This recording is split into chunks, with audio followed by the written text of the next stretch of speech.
District development council के chairperson और vice chairperson के इलेक्शंस थे। तो हमने इसकी नोटिस 6 फेब को निकाली थी और इलेक्शंस आज 11:30 बजे हमारे डिस्ट्रिक्ट एडमिनिस्ट्रेटिव कॉम्प्लेक्स के कॉन्फ्रेंस हॉल में रखा गया था।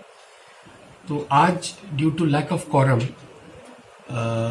इलेक्शंस जो है वो एडजर्न कर दिए गए हैं और हम next date of election separately notify करेंगे। इसमें क्या डेट वगैरह हो तो नेक्स्ट जो कोरम होगा वो कितने आदमी पर मुश्तमिल होना चाहिए, काउंसलर्स पर?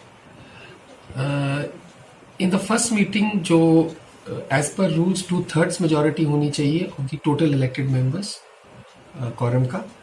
सेकंड में 50% सिंपल मेजॉरिटी होती है, उस हिसाब से हम अपनी मीटिंग नोटिस निकालेंगे। तो अगर सेकंड में भी नहीं हो पाए सर कोरम पूरा है तो देन फर्दर प्रोसीजर क्या होगा सर? वो हम आपको अभी let the second meeting notice get issued first, तो उसके बाद we will discuss those things in later stages. Thank you so much. Thank you. Thank you.